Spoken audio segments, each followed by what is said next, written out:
True disciple back in the house. Shabbat Shalom, saints. I hope you're keeping this day holy, ceasing from all your works, following the laws, the commandments of Yehovah, because we love him, we honor him, and this is how you honor the Father, by keeping his ways, his judgment, and statutes, because they're all good. They're not a curse. Okay, whoever tells you that, they don't know what they're talking about. I have to get back to this subject because I'm talking to a lot of people, and I guess there's a misunderstanding as far as the covenant, the New Testament. I made a short video about it, but I feel like I have to address it again. I will be repeating some of the stuff I said before, but I'm going to get into it a little thoroughly, okay? The word testament, again, is not mentioned in the Old Testament. You're not going to find that word testament in the Old Testament. The Old Testament is not mentioned once in the Old Covenant, okay? Testament, the word covenant is mentioned 284 times. Yehovah never promised a New Testament. Yehovah promised a new covenant. There is a difference between a testament and a covenant. Example, Hebrews chapter 8, verse 9 through 11. Yehovah says, I'll make a new covenant with the house of Israel. Not testament. He didn't say he was going to make a new testament, okay? In translations that are considered the more accurate translations of the Hebrew and Greek Bible, the word testament is not found. And when it is found, it is not a reference to the new covenant. Yehovah does not have a New and Old Testament, okay? Because that would mean that the owner of that testament is dead. Who's the owner of the covenant? Father. And we know that Yehovah never dies. The Greek translations changed the word covenant to testament. So when they changed it from Hebrew to Greek, because the Septuagint did that, indicating that Yeshua instituted a New Testament instead of a new covenant. This is where they throw a lot of people off, okay? Example, Matthew 26:28. If we go to that verse, you're going to see that Jesus is sitting down with his disciples at the Passover. He's celebrating the Passover. So Jesus, he tells his disciple, as they were eating, Matthew 26:26, as they were eating, Jesus took the bread and blessed it and braked it and gave it to the disciples and said, take, eat, this is my body. And he took the cup and gave thanks. And he gave it to them, saying, drink ye all of it. That's what he told them. For this is my blood of the New Testament, which is shed for many for the remission of sins. So in the King James, the one I like to read, they put New Testament, which we know it's not a New Testament, it's a new covenant. So the King James, now if you go to New King James and the other ones, NIV, they have the right interpretation with new covenant, but there's still errors in the other ones, because on the other versions of the Bible, they don't put the word lawless. They might switch it up with wicked or evildoers. Like, what does that mean? It always means wickedness is about breaking the laws of Father, and you become unrighteous, wicked, okay? They're just throwing an example out there, okay? KJV, but there are other versions that have a different, other versions of the Bible, versions, different writings. All versions was translated by a man. You have to understand this. All the versions of the Bible that you read are translated by a man. Now watch this. To fit their belief system.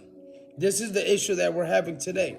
The translators makes a choice as to what words they want to put there, okay?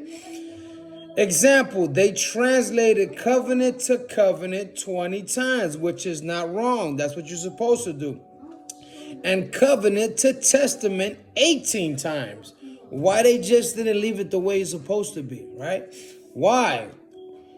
The world may never know why they just leave it. They didn't leave it the way they're supposed to, but they did that. Why not just leave it the way it was? Did Yeshua establish a new covenant or a New Testament? Ask yourself that question. We can't find the word Old Testament in the Old Testament because it's not there. The word you do find is Torah, which means, if you've been watching me, means instructions and teachings. Go look this stuff up. Study this stuff out. Read the words in Hebrew and in Greek. You're going to see what I'm talking about. Instructions and teachings. So he came to establish a new covenant, not a New Testament. Okay, y'all? And if we came and started a New Testament, that would mean that everything in the New Testament would be the words of Yehovah, which we know that ain't. But those new writings, the New Testaments are new writings and are letters inspired by Yehovah. See, that's the difference, right? Here are more examples where covenant should be, but they put testament. Go read it out yourselves. 2 Corinthians 3:6. Hebrews 9:15. Go read these verses. Thus making it seem like we don't need the Old Testament or Torah anymore. This is where we get tricked. People are getting tricked today because they have no idea. They have no difference. They don't know the difference. They think it's the same, which is not, brothers. 2 Corinthians 3:6 starts, who also has made us able ministers of the New Testament, which should not be there. Should be able ministers of the New Covenant, not Testament. Why do I need the Old Testament? It's better, so they say, by changing covenant to testament, a New Testament portion of the Bible is created.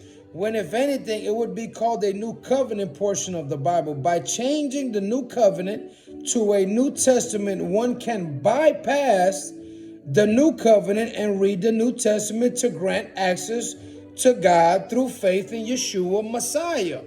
By changing the New Covenant to a New Testament, a Gentile could bypass the New Covenant relationship made with the house of Israel and enter into a New Testament relationship with Yehovah, separate from Israel. This is why a lot of people think that we're Gentile believers, when biblically speaking, there's no such thing as a saved Gentile, okay? Thus, where we get that's for Israel, Old Testament, or where we get that's for the Jews. This is why a lot of confusion is going on today. Or we ain't under the law, which I hear this all the time. We need to take off the religious glasses because we don't search the word out. Search the word out for yourself. Don't let the pastor or the priest do it for you. Your salvation is too valuable for that. You need to read the scriptures out yourself. Stop listening to everybody else. Matter of fact, don't even listen to me.